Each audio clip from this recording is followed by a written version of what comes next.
Hoy cambiamos de tema, se acabó el tema de inventarios o del Uncapacitated Lot Sizing. Vamos a cambiar a otro tipo de problema estándar o de familia de problemas, que son los que se conocen como problemas de empaquetado.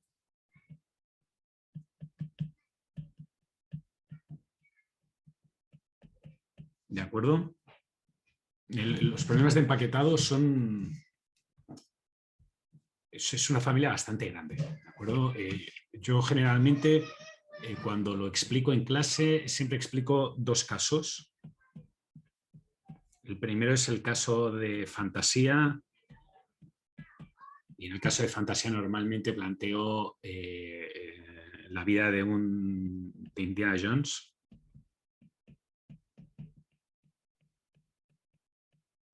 Sí, Indiana Jones, para aquellos que no lo conozcan, es un héroe, no un superhéroe, de la época en que yo era más jovencito, es un arqueólogo que se dedica a entrar en tumbas ajenas y a saquear a muertos de milenios anteriores, todo por el pos de la ciencia, por el bien de la ciencia. Entonces, plantearos la situación en la cual Indiana Jones llega a una caverna. Normalmente Indiana Jones son películas de acción, así que siempre pasaba algo, generalmente le perseguía una bola o tenía algún tipo de accidente. Así que cuando él llegaba a la tumba y se encontraba todos los tesoros, pues él, antes de que empezara toda la parte de acción y peligroso, lo que tenía que hacer era seleccionar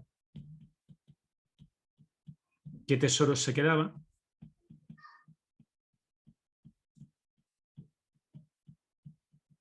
y qué tesoros abandonaba o qué tesoros dejaba en la tumba.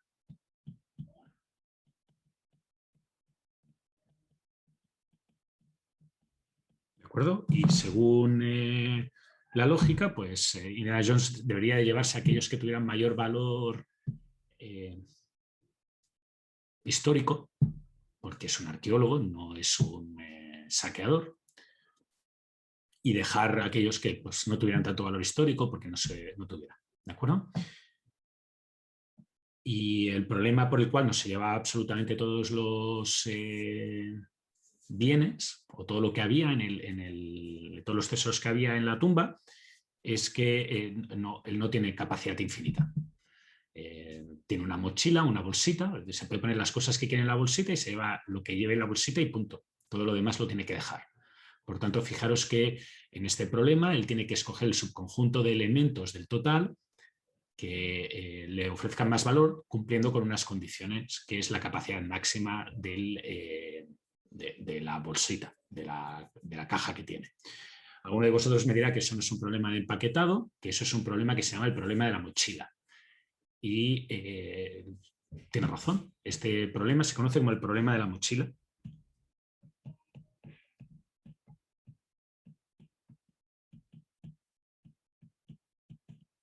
Y mochila, y volveremos a él dentro de un ratito. Alguno de vosotros seguirá diciéndome, pero ¿por qué lo pone dentro de la caja de los problemas de empaquetado? Y también no os preocupéis, lo comentaré dentro de un ratito, por qué lo pongo dentro de la caja de los paquetes o de los problemas de empaquetado, pero por ahora permitidme que lo deje ahí tal cual y después explique por qué. ¿Vale? El segundo caso que normalmente explico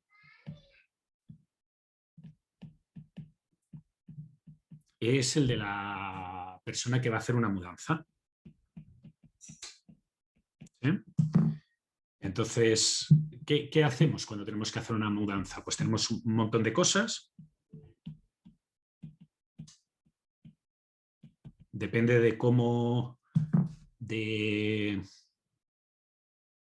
acaparadores seáis o el síndrome de Diógenes que tengáis, pues tendréis más cosas o menos cosas. Eso va a gusto del consumidor.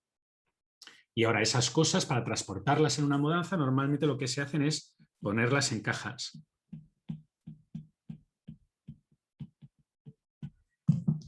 ¿Sí? Y generalmente estas cajas se diseñan de ciertas o con ciertas características. Primero, hay que ponerles un límite de peso.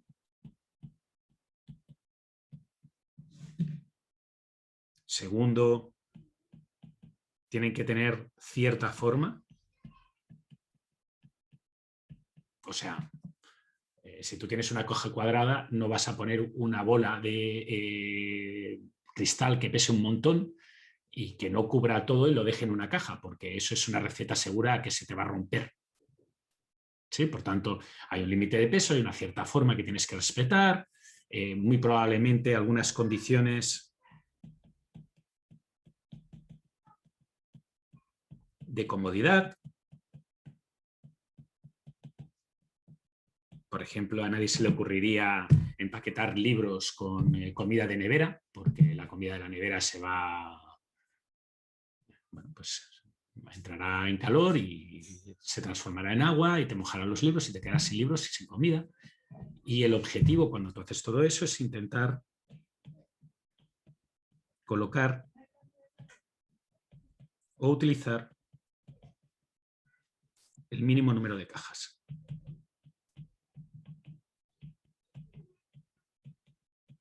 ¿De acuerdo? Y eso es lógico porque las mudanzas ya son suficientemente pesadas como para que pongáis más cajas de las que tocan. Lo único que va a hacer tener más cajas de lo que toca es tener que mover más cosas de lo que uno quiere mover, y como tendrás que mover más cosas de lo... O sea, moverás lo mismo, pero tendrás que hacer más viajes moviendo cajas. Por tanto, y muchas empresas te cobran por el número de cajas cuando haces una mudanza. Por tanto, lo normal, lo lógico, es intentar minimizar el número de cajas que utilices. ¿Sí? Este problema es idéntico o es muy parecido a cargar camiones o a cargar containers para transportar en un barco. No tiene ningún tipo de diferencia. O incluso, en versión genérica,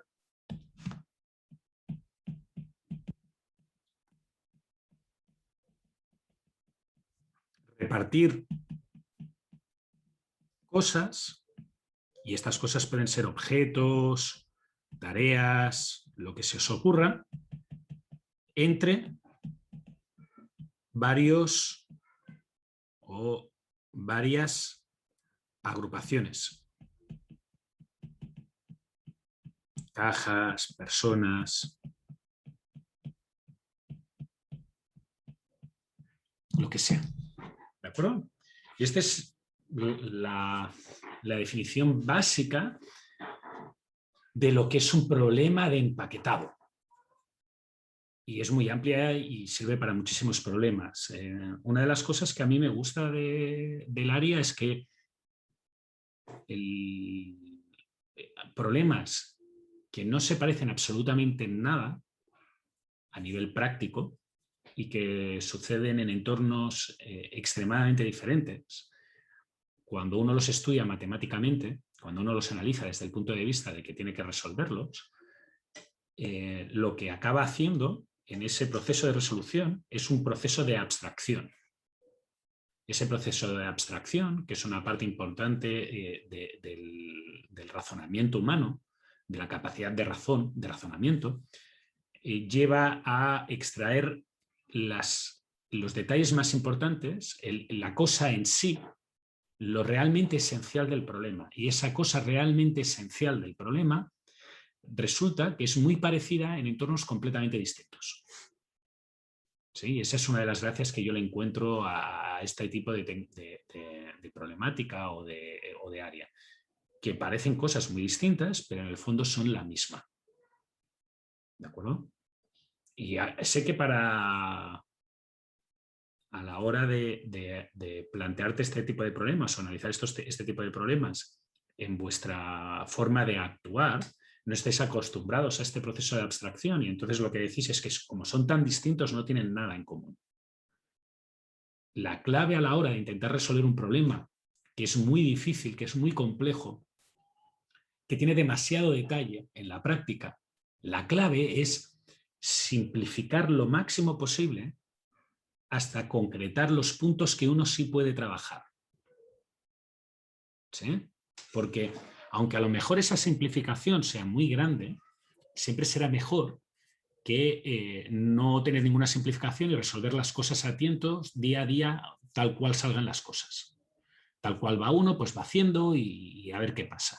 Siempre será mejor tener una versión simplificada y ser capaz de entender esa versión simplificada y resolver esa versión simplificada. ¿Vale? Y ahora vuelvo antes. Esto queda claro que es un problema de empaquetado porque estás haciendo paquetes. Ahora, alguno de vosotros me dirá que el problema de Indiana Jones no es un problema de empaquetado, porque en realidad lo que es un problema de selección.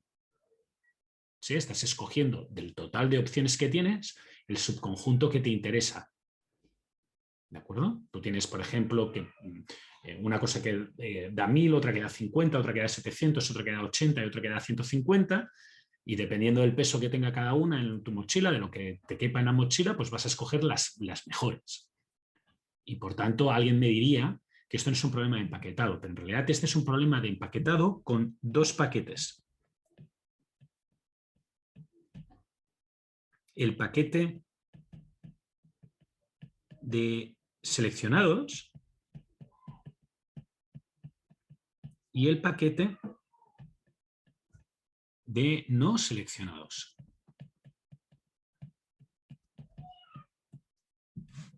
¿De acuerdo? Y es importante que lo veáis, que os fijéis en este hecho, porque, de nuevo, el problema no tenía por qué ser un problema empaquetado, pero con una simple visualización diferente de las conducciones matemáticas, de lo que realmente está haciendo uno, se encuentra que el problema es idéntico. ¿Sí? Y el problema de Naxa, el problema de la mochila, que es este problema, yo le llamo en inglés por mala costumbre, ¿eh? No es que recomiende que lo llaméis en inglés, simplemente que de tantas veces leerlo en inglés ya se me ha quedado el nombre. El problema de la mochila o el problema de Naxa va a ser una parte integral de el resto de métodos o de los métodos que se puedan desarrollar para este tipo de problemas de empaquetado, porque si os fijáis, aquí que vais construyendo n cajas, la construcción de cada una de esas cajas se podría interpretar como un problema de Naxa, porque tienes la caja 1 y tienes que resolver el problema de decidir qué metes en la caja 1 y lo que no metes en la caja 1. Te vas a la caja 2 y tienes que decir qué metes en la caja 2 y qué no metes en la caja 2. Obviamente lo que has metido en la caja 1 no lo meterás de nuevo en la caja 2 porque es una estupidez. Y así sucesivamente. ¿De acuerdo? Muy bien. ¿Cuál es el primer problema o el problema clásico de empaquetado simple que se acostumbra a trabajar? Hay muchísimos problemas de empaquetado. Mi intención no es explicarlos todos, básicamente porque sería imposible por tiempo y porque son problemas que cada vez son más complejos y requieren más recursos y más técnicas y más, un poco más de maña a la hora de trabajarlos. Así que vamos a empezar con los problemas más simples. El problema más simple se llama Bin Packing Problem 1. El problema de empaquetado en paquetes tipo 1. ¿De acuerdo? Y ahora voy a intentar explicar en qué consiste este problema. Primero, este problema es determinista.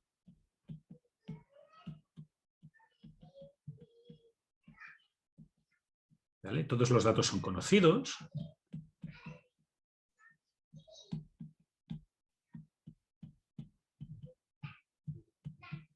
Y los datos corresponden a la capacidad de las cajas. Esto es un número. Y B, los objetos a poner en cajas con su peso. ¿De acuerdo? Estoy haciendo una hipótesis oculta que es bastante dura y que no cumple ninguno de los dos problemas que había explicado antes, que es que solo hay una característica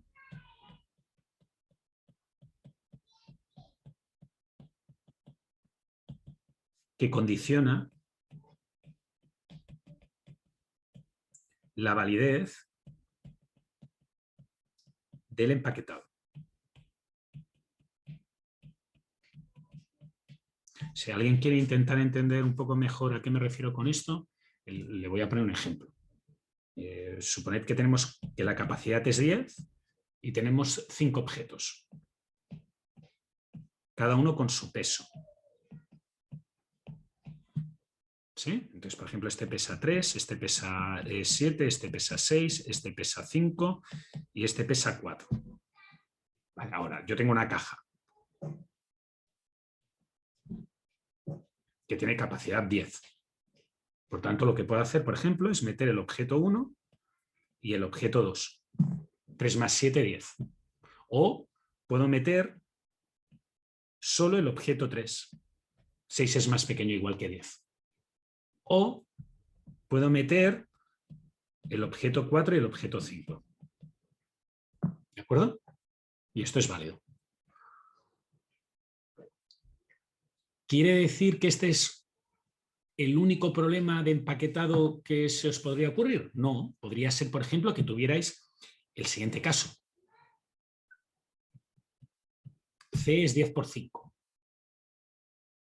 Y entonces fijaros que 10 por 5, en el fondo, lo que te está diciendo es que es 10 por 5. Y ahora, los objetos ya no son 3, 7, 6, 5, 4. Son 3 por 5, 7 por 3, 6 por 4, 5 por 2 y 4 por 8. ¿Sí? Y ahora para meter los objetos la cosa es un poco más compleja. Por ejemplo, podríamos poner el objeto 3 por 5.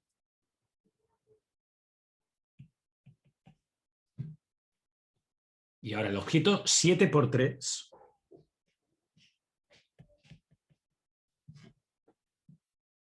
Y ahora el objeto 5 por 2.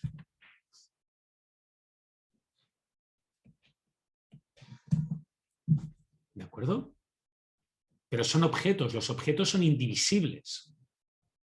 Y eso es importante, no podéis coger ahora el objeto 6 por 4 y hacer un cachito de 2 por 2, que es lo que queda libre aquí. Lo que queda libre aquí son 2 por 2 y meter ese objeto ahí.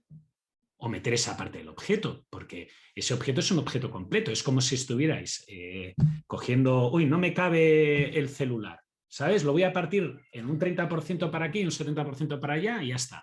No puedes, el celular es un celular, es un cacharro entero. ¿De acuerdo? Y eso es importante que lo entendáis. Primero, al hacer esta simplificación de aquí, es que yo estoy agrupando todo en una única característica y me estoy olvidando de todo lo demás. Por ejemplo, podría ser el disco duro, los discos duros que tiene un servidor, pues el número de gigas o de teras que ocupa esa base de datos, y eso es un dato, y es lo único que influye en ese disco duro. Pues el disco duro tiene capacidad para 80 teras, y ahora yo tengo, pues, no sé cuántas bases de datos, cada una con su cantidad de teras que necesita. Y no necesitan nada más, no hay ninguna otra característica. Y no hay nada espacial, ni de 2 dimensiones ni de 3 dimensiones. ¿Quiere decir que no haya problemas 2 dimensionales y 3 dimensionales? Sí que los hay, pero son mucho más difíciles que lo que voy a explicar. ¿De acuerdo? Y lo segundo es que los objetos son indivisibles. ¿De acuerdo? Y esto va a ser un problema. Vale.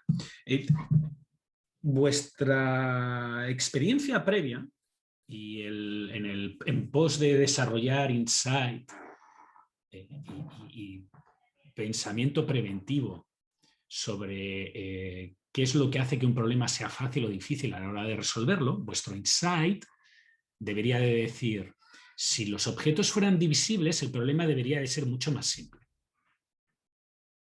¿Por qué? Pues porque es mucho más fácil llenar cajas si tú puedes dividir las cosas. ¿Sí? Planteároslo de esta manera. Imaginad que tenéis que meter un montón de tierra en vasos. ¿Cómo será más fácil hacerlo? Si la tierra está granulada y es muy finita y es casi como un líquido, o si la tierra son pegotes gordos de piedra y entonces cuando los metéis a veces no caben y se vuelcan y tenéis que comprobar una cosa y la otra. ¿Sí? Cuanto más variable real os encontréis, más fácil va a ser el problema. El hecho de que los objetos sean indivisibles lo que está introduciendo son condiciones de integralidad.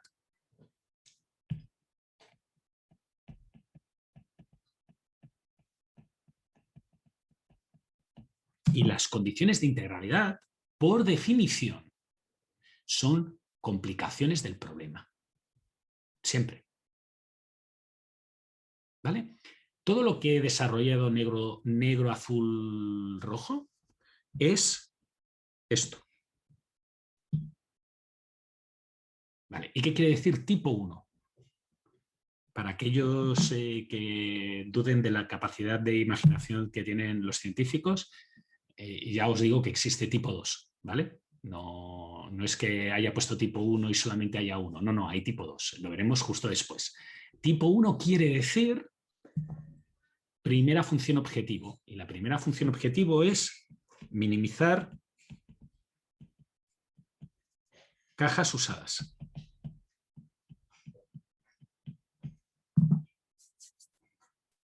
¿De acuerdo? Yo no sé cuántas cajas hay y voy a intentar minimizar el número de cajas. Pregunta. ¿No? ¿Ha quedado claro? Muy bien. Entonces, fijaros que en el fondo lo que nos van a dar va a ser un número de objetos, n,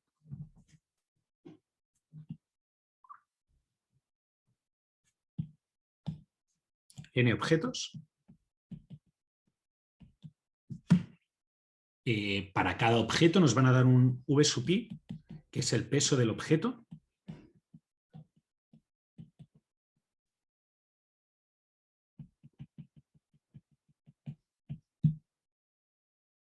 Nos van a dar una capacidad.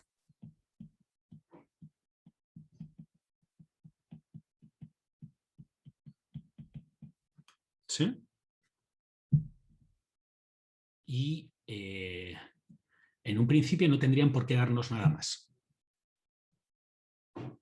¿Vale? Voy a hacer un pequeño... voy a poner de forma explícita cosas que son triviales. Y las voy a poner de forma explícita en la formulación y en los datos porque me va a resultar cómodo para poner la formulación. ¿Os acordáis cuando en inventarios yo hablaba del Zero Order Inventory?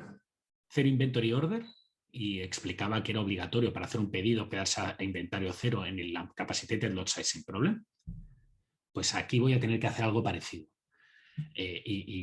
Por ello, como voy a hacer una pequeña trampilla, voy a introducir una condición que me va a ayudar. Voy a tener que explicarla aquí y la voy a considerar como un dato porque generalmente se da como un dato. ¿Sí? Muy bien. Es obvio, creo,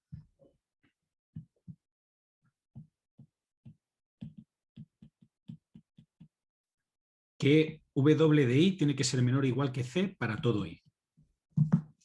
¿Alguien me dice por qué? O sea, el peso de cada objeto tiene que ser, no puede ser superior a la capacidad de la caja. ¿Alguien me explica por qué? Esas preguntas súper difíciles que hago. ¿Alguien se le ocurre? Yo, porque no tiene sentido... dale, Andrés. Ay. Da igual, uno de los dos. Venga, Pablo. Que no tiene sentido meter en la caja o tratar de meter algo en la caja que no quepa. Si no cabe, la solución no va a ser factible. O sea, si os planteáis un problema en el cual decís que los objetos son indivisibles y me metéis un objeto que es mayor que las cajas, ese objeto crea infactibilidad. ¿Cómo funcionaría en la vida real? Pues si tú tienes un objeto que no cae en una caja, cosa que pasa porque a veces se te ocurre transportar muebles que no caben o neveras, pues ese objeto se va aparte y se transporta solo. Ya ni lo tienes en cuenta en el problema. ¿De acuerdo? Por tanto, elimínalos. No valen la pena. Esos son objetos especiales que tienen que tener un tratamiento especial. Vale, fuera. Por tanto, voy a partir de la idea o de la base que todos y cada uno de los objetos caben en una caja. ¿Sí? Entonces, la siguiente obviedad basada en la primera obviedad es que existe una solución con n cajas. Perdón, con n cajas.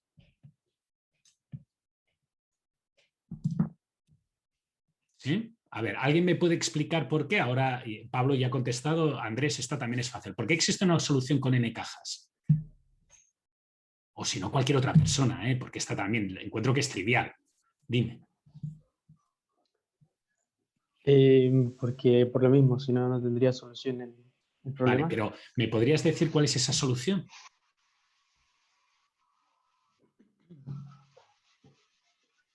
Que en cada caja hay un objeto esté en una objeto. caja. Claro. Claro, que cada objeto esté en una caja separada. Y ahora, fijaros que mi modelo matemático intrínsecamente está haciendo algo que yo he dicho antes que no se podía hacer. ¿Vale? Pero es porque este no es el problema real. En el problema real yo he dicho, resulta que no voy a poder poner una bola de cristal en una caja porque se me va a romper cuando la transporte. ¿Sí? Pero esto no lo estoy teniendo en cuenta aquí porque estoy diciendo que existe una solución factible en el cual hay una caja para cada objeto. Objeto 1 a caja 1, objeto 2 a caja 2, objeto 3 a caja 3. Solucionado. Esto me va a permitir decir que a lo más usaré n cajas. Por tanto, voy a definir m como el número de cajas o el número máximo de cajas. ¿Vale? Y esta pregunta posiblemente en algún momento puede ser que os la ponga en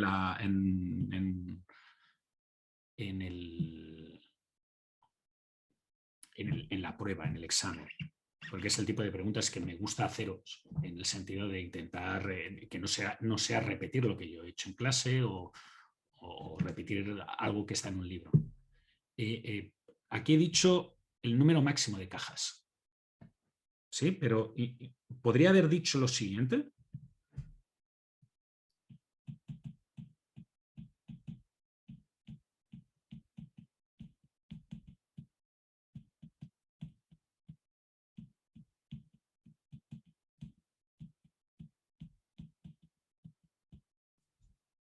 Mejor número de cajas de una solución conocida.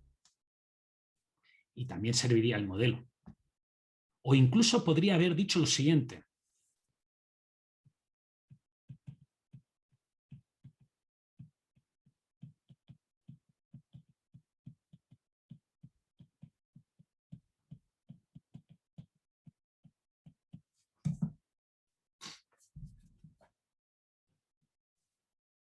Y no sería exactamente el mismo modelo, pero serviría para resolver el mismo problema. ¿Vale? Y esto es importante. No sería exactamente el mismo modelo, no tiene las mismas soluciones, pero sí que me permitiría resolver el problema BPP1. ¿Vale? Por tanto, esto no es lo que voy a utilizar yo ahora, ni es lo que voy a utilizar yo ahora. Lo que estoy pintando en amarillo, lo estoy pintando en amarillo para que veáis que es otra manera de plantearlo. La M es un indicador que sí que me interesa conocer, que va a representarme el número máximo de cajas que puedo usar. ¿Sí? ¿Y por qué necesito tener este indicador del número de cajas máximo que puedo utilizar? Porque lo veréis luego en el modelo que lo voy a utilizar. Y lo he separado de la n porque a partir de ahora voy a utilizar la n para referirme solamente a los objetos y la m solamente para las cajas. ¿Sí? Por eso estoy haciéndolo por separado. Aunque sé que en la explicación que os estoy dando digo que m es igual a n y es válido. ¿Preguntas? ¿No? Bueno, pues vamos al modelo matemático. Y para el modelo matemático básico, lo que voy a necesitar es definir variables. Y voy a definir dos conjuntos de variables. Un conjunto de variables que van a ser la x y j, que indican si el objeto y se asigna a la caja j. Y otro conjunto de variables que va a ser y de j, que dice si la caja j se usa o no. ¿De acuerdo? Ahora, mi función objetivo va a ser minimizar el número de cajas que se usan. Por tanto, lo que voy a hacer es esto de aquí. Ay, perdón.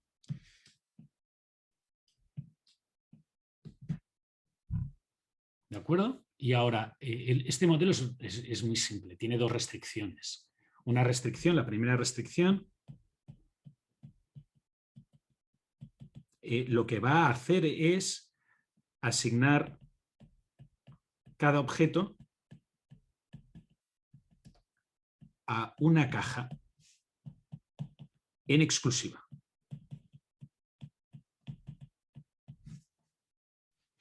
¿De acuerdo? Y la segunda restricción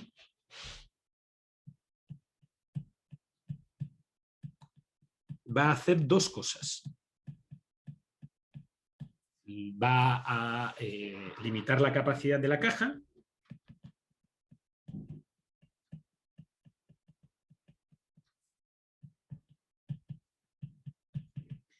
y va a asegurar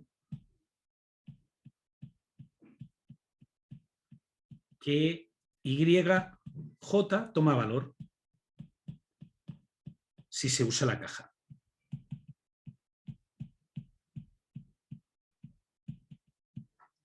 ¿De acuerdo? Eso es lo que está diciendo. Por tanto, fijaros que a esta le voy a llamar 1, a esta le voy a llamar 2 y escribo 1. 1 es que había dicho que tenía que asignar todos los objetos. Bueno, pues entonces lo que tengo que hacer es que esta restricción se tiene que hacer para cada uno de los objetos. Tengo que asegurarme que están al menos en una caja.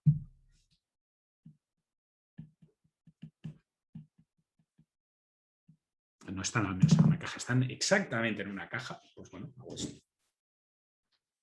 ¿Vale? Fijaros que lo que hago es mirar si están en la caja 1, si están en la caja 2, si están en la caja 3, si están en la caja 4, hasta la caja M. X y J lo he definido en el fondo como una variable binaria. ¿Sí?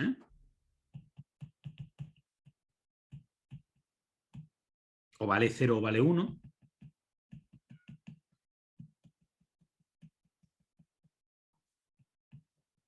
Entonces, como sé que vale o 0 o vale 1, pues lo que está haciendo el modelo es va a hacer que una valga 1 y todas las demás valgan 0.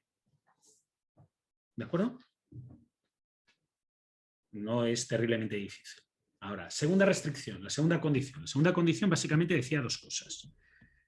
Lo primero es que evitaba que la capacidad de la caja fuera superior a el límite, y el límite era C. Por tanto, vamos a tener que hacer algo parecido a esto para cada una de las cajas. ¿Sí? Y ahora, ¿qué es lo que pesa o lo que añade valor? Los objetos que estén en esa caja, en la caja J. Por tanto, ¿qué objetos están en la caja J?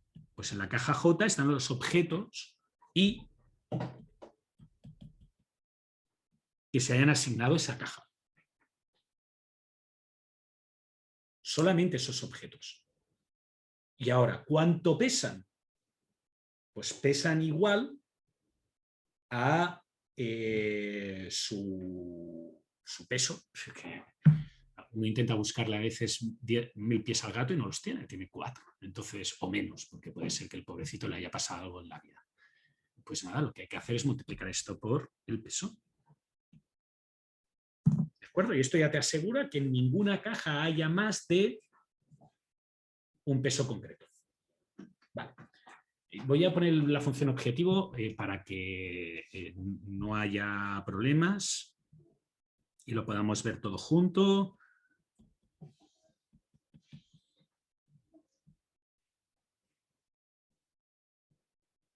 ¿Sí? Y ahora pregunta.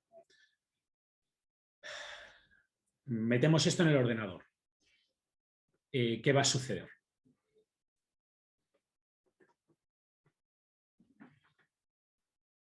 ¿Alguien?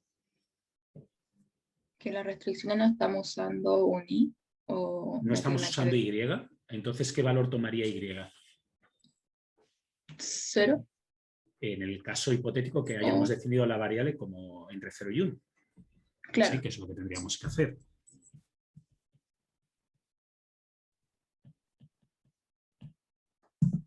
¿De acuerdo? Entonces, si haces esto, las Y toman 0, la función objetivo es 0, ¿y qué solución va a asignar para cumplir la restricción 1 y restricción 2? Pues en un principio eso no lo podemos saber. Pero si hemos hecho que m es igual a n, pues posiblemente pondrá un objeto a cada caja y listos, ya cumple. Lo que no podemos saber es cómo va a cumplir 1 y 2. ¿De acuerdo? Puede ser que si obligáis a la condición que dice que el número de cajas, o sea que la m es igual a la mejor solución conocida menos 1, este algoritmo o este modelo matemático dé infactible. Que no dé solución, que diga que es infactible. ¿De acuerdo? Que quiere decir que no hay solución, no hay solución válida. Pero en el caso en que m sea igual a n, eso no sucede.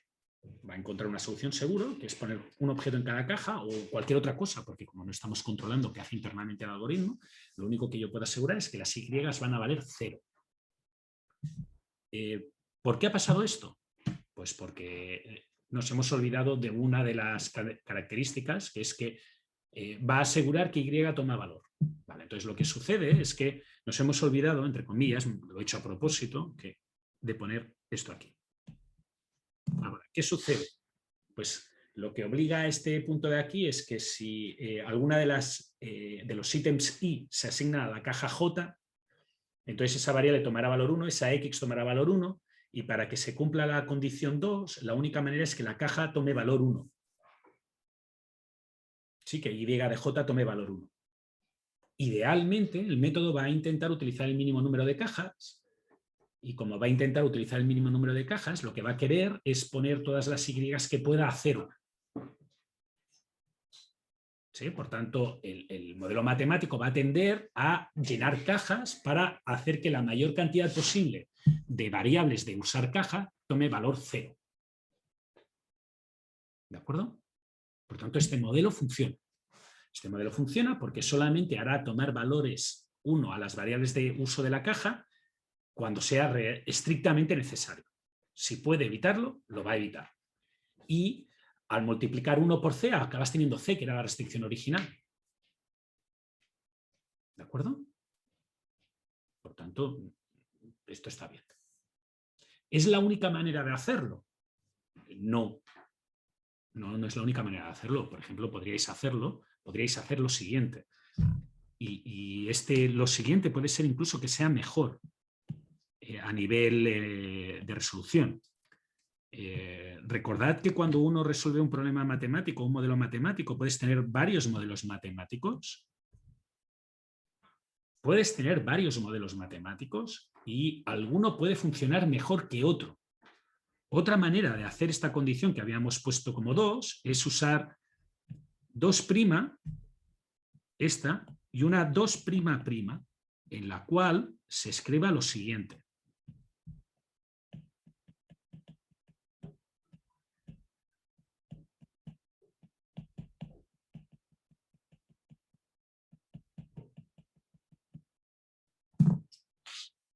¿De acuerdo? Esto también funcionaría.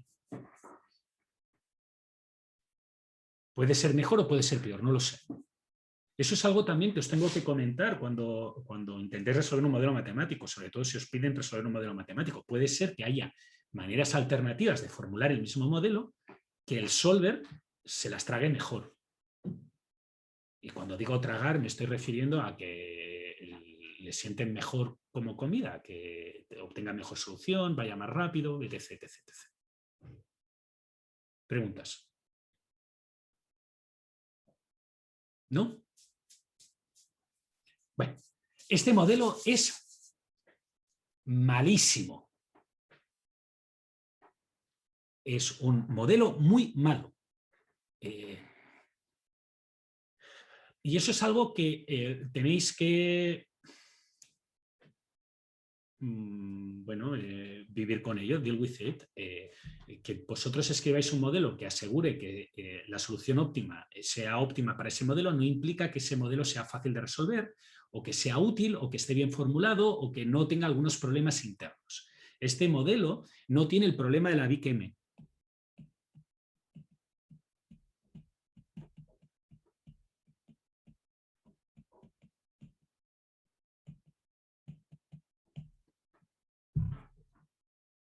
Pero cuando se acaba, de todos los que puede tener, los tiene todos, excepto este.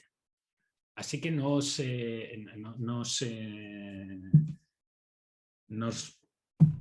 el hecho de que no tenga la Big M puede ser que sea un consuelo para alguno, pero es un consuelo muy chiquito. ¿Qué estoy intentando con esto? Que creéis una lógica de detectar cuándo vais a tener problemas con un modelo matemático. Entonces, si tiene Big M, huele mal. Todos los modelos que tienen Big M huelen mal. Quiere decir que allí puede ser que haya problemas. ¿Vale? ¿Qué otros problemas te encuentras en este caso? ¿Vale? El primer problema gordo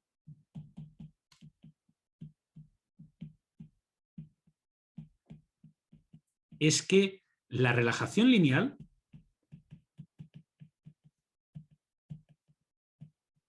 no aporta información útil.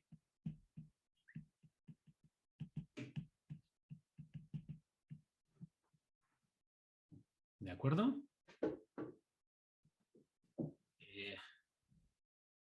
Entiendo que la mayoría de vosotros os acordáis de cómo resuelve un programa, un solver de programación lineal entera, un modelo matemático de programación lineal entera. Y lo digo porque lo expliqué la semana pasada.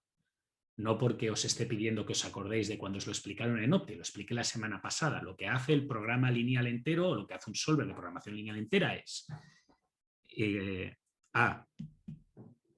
toma las variables enteras y las sustituye por variables reales.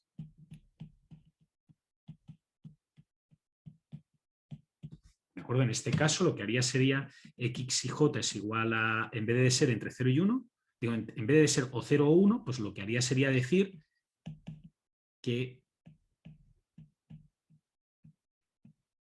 pueden tomar cualquier valor entre 0 y 1. Por tanto, que pueden tomar valores fraccionales. Y ahora, lo siguiente que haría sería resolver el simplex.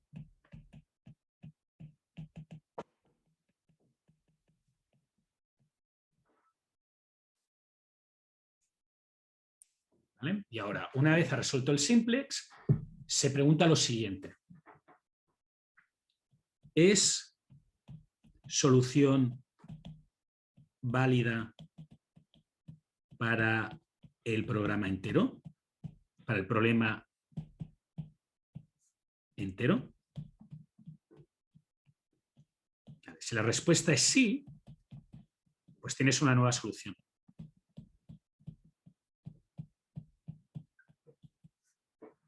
Si la respuesta es no, subdivides el problema en dos.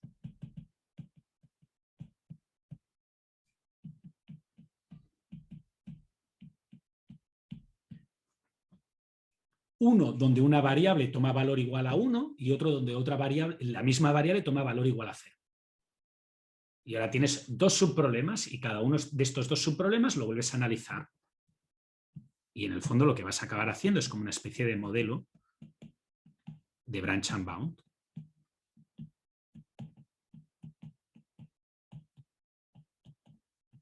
No como una especie, lo que estás haciendo es un branch and bound. ¿Sí? Esto lo habéis visto con anterioridad. Por lo tanto, no debería de sorprender a nadie. Muy bien. ¿Cómo de bueno es este modelo o esta forma de trabajar? Pues es igual de buena que dos características. ¿Qué sucede con el simplex? Y cómo de correcto es, o cómo de fácil es conseguir estos valores de aquí como enteros. ¿Sí? Vale. Hay un punto que yo no he explicado de un branch and bound, que sí que tengo que explicar, que es que si en algún momento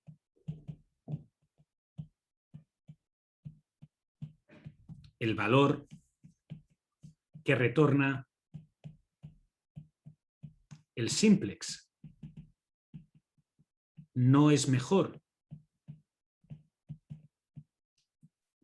que la mejor solución conocida,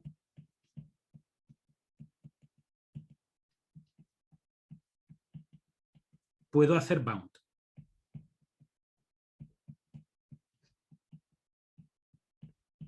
¿De acuerdo? Vale. Y esto se equivaldría a que imaginaros que esto es el primer nodo que he analizado, este es el segundo nodo que he analizado, este es el tercer nodo que he analizado, este es el cuarto nodo que he analizado, este es el quinto nodo que he analizado. Y ahora aquí encuentro una solución entera. Por tanto, para simplificarme la vida, esto me da una solución entera que es, no sé, que necesita 3 cajas. ¿De acuerdo? Y esto lo he construido diciendo que alguna variable vale 1 y alguna variable vale 0. Muy bien. Ahora, he llegado aquí. ¿Qué es lo siguiente que haría el método de cálculo? Lo siguiente que haría el método de cálculo es tomar este de aquí y resolver, por ejemplo, este de aquí, 6. E imaginaros que ahora el valor que me devuelve el simplex para este 6 es un 3,2. Vale, eso significa que el simplex me está diciendo que, teniendo en cuenta que hay algunas variables que ya tienen valor, que es la variable de aquí, la variable x11, la variable x32 y la variable x42, que ya tienen valor, y esta de aquí, que es la variable x51, que ya tiene valor, pues dicho que esas variables ya toman un valor concreto, que ya tienen ese valor concreto, el problema, como muy bueno, va a valer 3,2. Bueno, pues como yo ya tengo una solución con 3 cajas, el bound de aquí, lo que me está diciendo que esta parte de aquí, todo lo que venga por debajo, ya no lo tengo que investigar.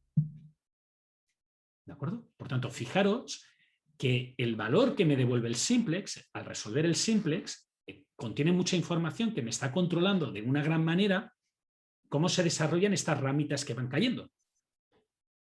Porque habrá ramitas que me ahorraré de investigar. ¿Sí? Ahora, lo siguiente que tendría que hacer es mirar esta cajita de aquí y no voy a seguir porque... Y así sucesivamente, cuando acabara esto de aquí, pues tendría que ir por las ramitas que saldrían por aquí, tendría que ir por las ramitas que saldrían por aquí. Hasta que lo hubiera mirado todo. ¿Sí? Muy bien.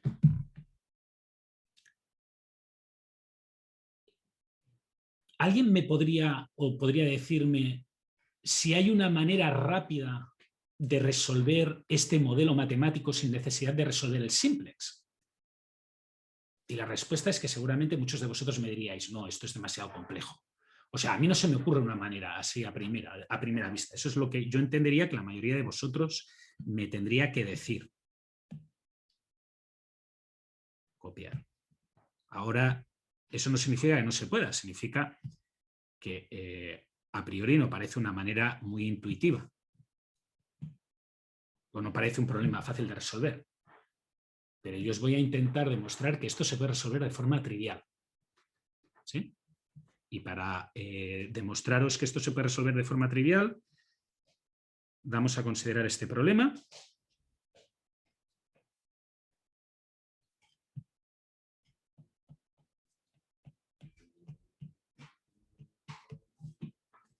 acuerdo? Y ahora lo que voy a hacer es el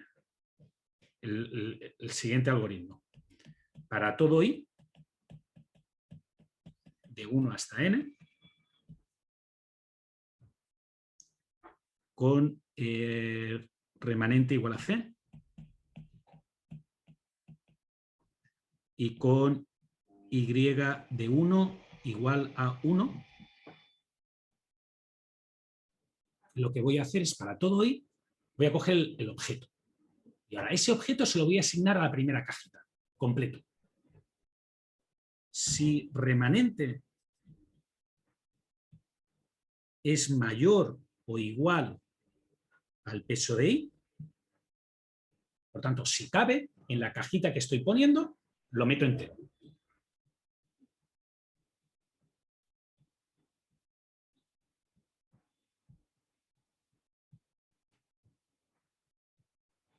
Le quito el peso. Y ahora, x de i j es igual a 1. ¿De acuerdo? Fijaros que lo que estoy haciendo es, después haré un ejemplo numérico, ¿vale? Para que nadie se extrañe. Lo que voy haciendo es coger los objetos y los voy asignando. Cuando un objeto no cabe, que es cuando el peso de i es mayor al remanente.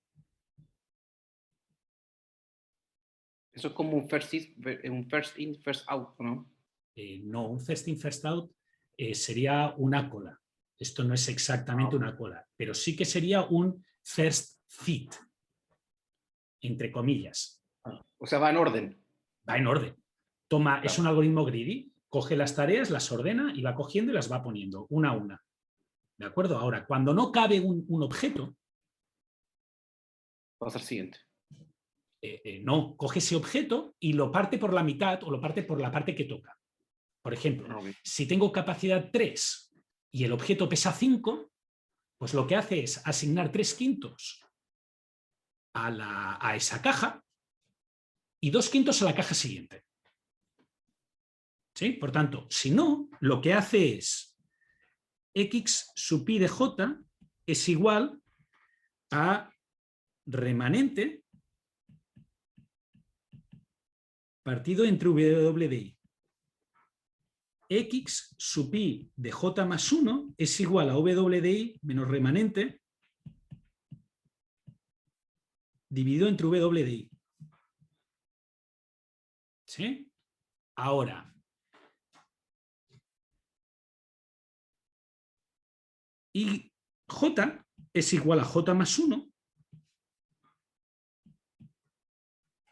porque estoy utilizando una cajita más. Y lo siguiente que hace es que el remanente, lo que queda, es igual a W de I, perdona, a remanente menos lo que he consumido aquí. X sub i j más 1 por W de I. Esto ha quedado un poco raro, por tanto lo voy a poner con un ejemplo. Yo después de vosotros lo reordenaría. Pensad que las láminas tienen estos problemas.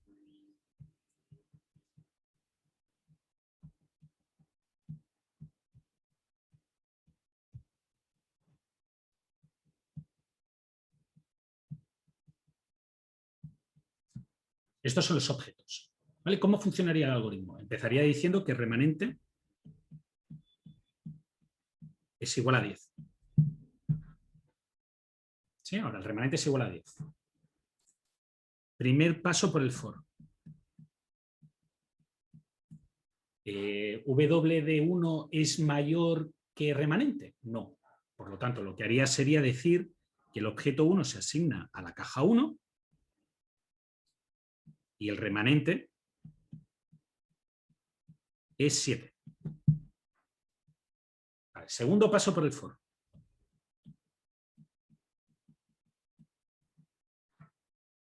Lo que haría es lo mismo. El remanente es 7, me quedan 6. Digo, el objeto pesa 6. ¿Cabe en la caja completamente? Sí.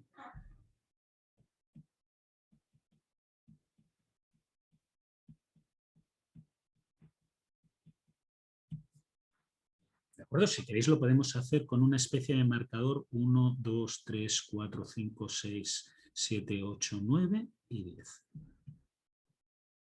Y ahora fijaros que lo que estoy haciendo es ponerle 1, 1, 1, 2, 2, 2, 2, 2, 2. Vale, ahora en el tercer paso, por el for,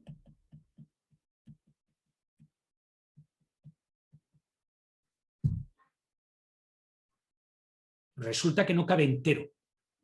No cabe. 4 es mayor que el remanente, que es 1. Entonces lo que voy a hacer es asignar un cuarto, que se lo voy a asignar a la primera caja, y el resto, 3 cuartos, que se los voy a asignar a la segunda caja.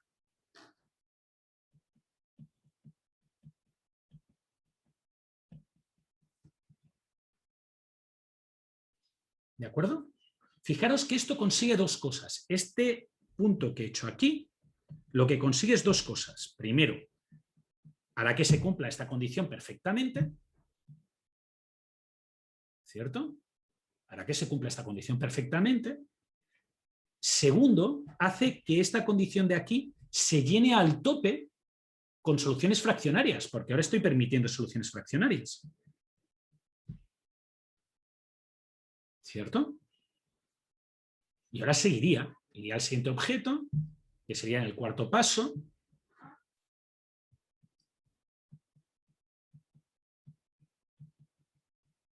Ya en el cuarto paso del for, fijaros que, bueno, remanente de aquí es 7, porque son 3 cuartos por 4, que son 3. He usado 3 de la segunda caja. 10 menos 3, 7. Me quedan 7 en la segunda caja, que equivale a las 7 posiciones que hay aquí libres. Ahora, en el cuarto paso del for, fijaros que lo que haría sería decir que todo el objeto 4 va a la segunda caja. 1, 2, 3, 4, 5. Y el remanente sería 2. Y ahora en el quinto paso del for, lo que haría sería, bueno, pues 2 séptimos.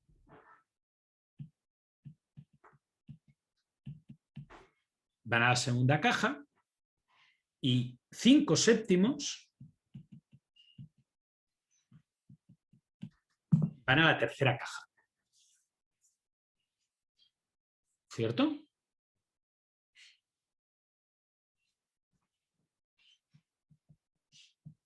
Uno, dos, tres, ay, perdón. 1, 2, 3, 4, 5. 1, 2, 3, 4, 5. 1, 2, 3, 4, 5. ¿Sí?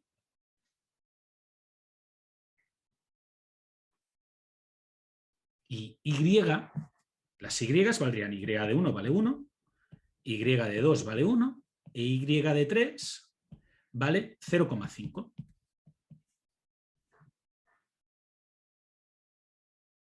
Traducido con soluciones fraccionarias, lo que está diciendo es que para poner esos 5 objetos voy a utilizar 2 cajas llenas y una por la mitad. Y este método, que es trivial, entre comillas, resuelve de forma óptima este problema. No necesito el simplex para resolverlo. Simplemente lo que tengo que hacer es mirar las cajas, las voy ordenando y voy colocando hasta que lleno. Cuando lleno, si hay un objeto que lo tengo que dividir en partes, pues asigno la parte hasta que llene y el resto se lo asigno a la siguiente caja y así sucesivamente, hasta que tengo el valor. Yo tengo una pregunta. Dime, Andrés. ¿Qué pasa si no se puede partir el objeto? Ese es el problema. El problema es que no se puede partir. Exactamente, el problema es que no se puede partir porque lo he puesto en binario. La variable original, el problema original era este. Ahora, si tú metes esto en un programa lineal entero, lo que va a hacer el programa lineal entero para resolver el problema va a ser intentar basarse en la solución del problema fraccionario. O sea, lo que digo es que este modelo de aquí, que resuelve el problema cuando no se puede dividir, usa como parte de su maquinaria para resolver, si tú pones esto en Gurobi o en Ziplex, lo va a resolver haciendo lo que yo he explicado aquí en el punto B. Va a hacer esto. ¿Sí? Y esto es un problema porque en cada uno de estos nodos se está resolviendo un simplex. Y en vez de tener que resolver todo un simplex, yo te puedo decir rápidamente, sin necesidad de resolver un simplex, cuál es la solución que va a dar. Por tanto, el simplex es overkill, porque estás usando una cosa que tarda un montón de tiempo para calcular cuando tú lo puedes resolver a mano. Que no quiere decir que no puedas resolver un simplex a mano, pero fijaros que hemos resuelto un simplex que tendría 5 por 3, 15, más 5, 20 variables en una hoja de papel. Si alguien puede resolver un simplex de 20 variables en una hoja de papel, es un milagro. Yo acabo de resolver un simplex de 20 variables en una hoja de papel aprovechando una característica especial del problema, lo cual implica que resolver este problema, que se llama la relajación lineal del problema original, es una cosa, no es una buena técnica, porque es muy fácil de resolver, la solución es trivial. ¿Sí, Andrés? Sí, profe. Me imaginaba, por ejemplo, pero no sé si estará bien, pero una plancha donde uno corta secciones. Sí. Como, me imagino que es parecido a este problema. Sí, el problema de cutting stock es un problema de empaquetado. El problema que tú describes es un problema de empaquetado. El problema en el cual tú tienes una plancha, por ejemplo, y lo que quieres hacer son retales de ropa, es un problema de empaquetado. Quieres empaquetar los retales de ropa en planchas de ropa. Las cajas son el rollo de tela y los ítems son las cosas que tienes que poner ahí. ¿Sí? En el caso que he explicado, que sería unidimensional, por ejemplo, es el diseño, es con ruedas, con el caucho, porque el grosor, el ancho es predefinido, es estándar. Lo único que tienes que hacer es el grosor de la rueda. ¿Sí? Pero, de nuevo, eso es un caso de aplicación. Yo me estoy interesando ahora mismo en la resolución para que veáis que este modelo tiene un problema. Este modelo tiene un problema que es que, si os fijáis, la solución del problema relajado es trivial. Es más, yo he hecho todo esto, pero si solo quisiera el valor de la función objetivo,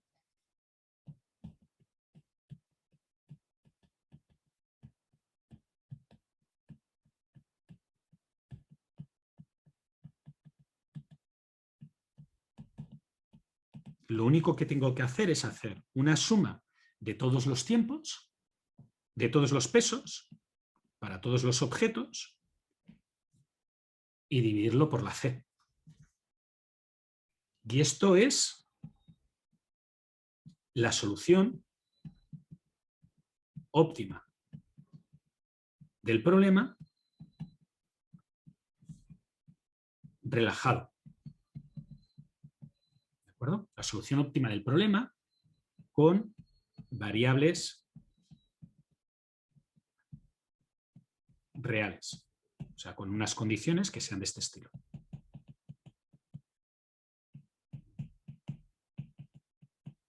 Entonces, fijaros que el hecho de que unas condiciones, de que en realidad todo el cálculo matemático que hemos hecho antes se pueda simplificar en una única operación, que es hacer una suma y una división, implica que resolver esto cada vez que uno quiera resolver el problema con variables de enteras no es la cosa más eficiente.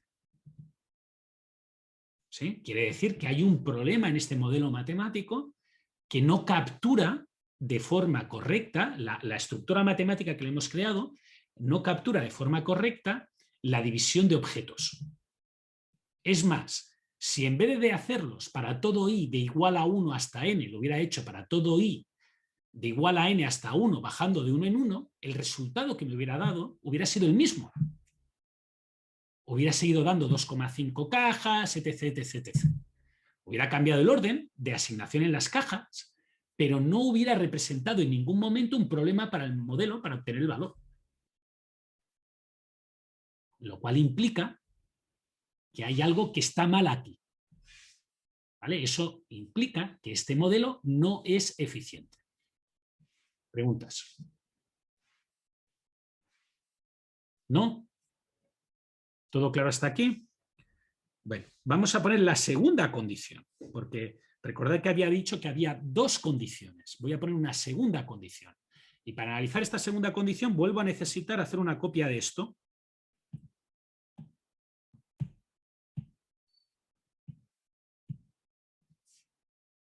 Y pegarlo. Y lo voy a pegar aquí. ¿De acuerdo? Y me vais a permitir que elimine esta parte de aquí. Y ahora también me vais a permitir, para simplificar un poco la vida, para tener un poco más de espacio, que elimine esta parte de aquí. ¿Vale? Las condiciones de integralidad siguen estando. Pero simplemente he creado un poco de espacio para poder escribirlo. ¿Vale? Ahora, suponeros que la solución óptima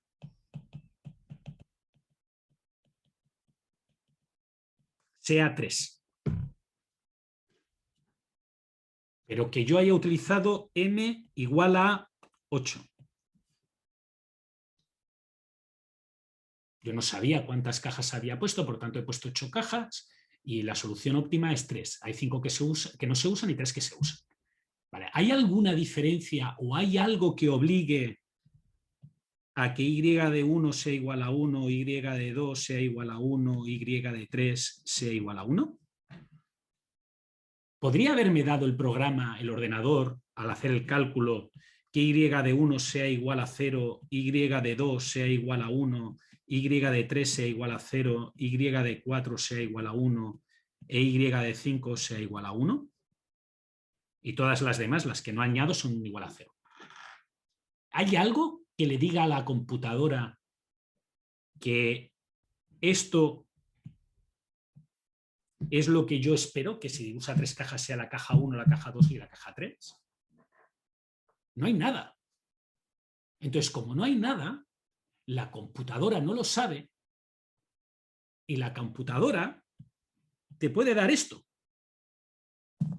Es más, te puede dar cualquier cosa en que utilice 3 cajas de las 8. Y dado que la computadora no tiene ningún conocimiento sobre que la caja 3 es diferente a la caja 1, cuando resuelva este branch and bound de aquí, cuando esté resolviendo esta enumeración de aquí, la resolverá considerando que la caja 1 es completamente diferente que la caja 2, que la caja 2 es completamente diferente que la caja 3, y así sucesivamente. Sí, dicho de otra manera, y con eso acabo y vamos a hacer el descanso porque sé que lo que os estoy metiendo es bastante caña teórica.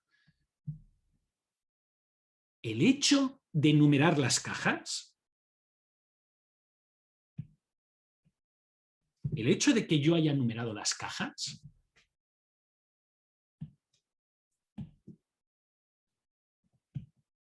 numerar las cajas ha introducido algo que no existe en el problema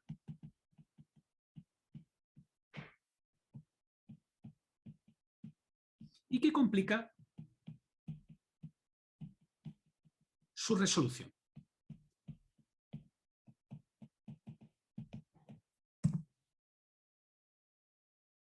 O sea, el problema es meter objetos en 3 cajas o en 8 cajas. Pero no hay un sentido de primera caja, segunda caja, tercera caja, cuarta caja, quinta caja en el problema original. Lo he tenido que introducir yo para poderlo formular.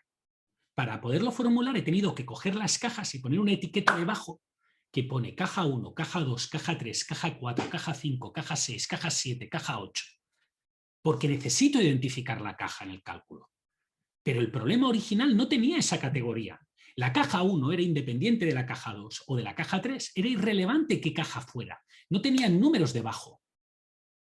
El problema básico era agrupar y yo, para poderlo formular matemáticamente, me he visto obligado a ponerles las pegatinas por debajo de las cajas. Y eso ha complicado el problema.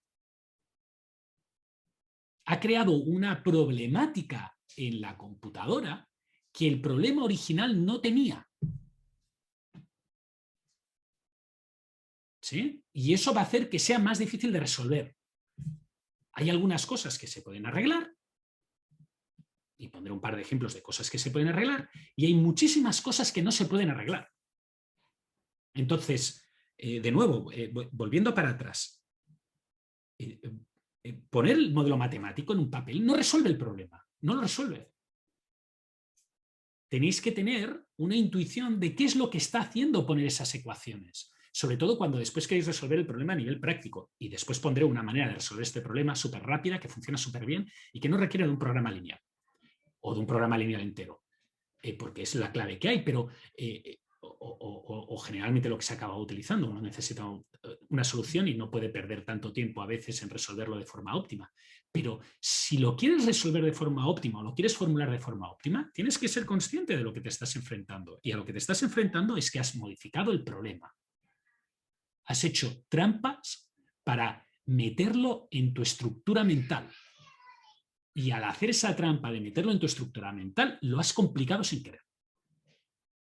¿De acuerdo? ¿Dudas? No, voy a seguir con ello.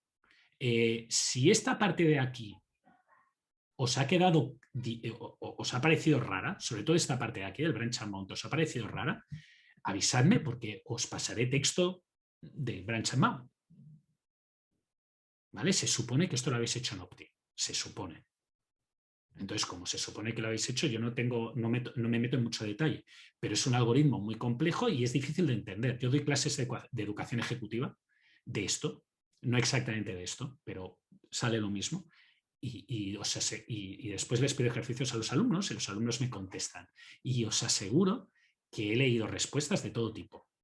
Así que entiendo que no es un algoritmo trivial. Si alguno tiene dudas sobre cómo va esto, que lo pregunte, porque yo le pasaré material para que lo pueda leer. ¿Sí? ¿Dudas? ¿No? Muy bien, pues 20 minutos. Volvemos a las 11:35, que me ha alargado 5 minutos de más. Hasta ahora.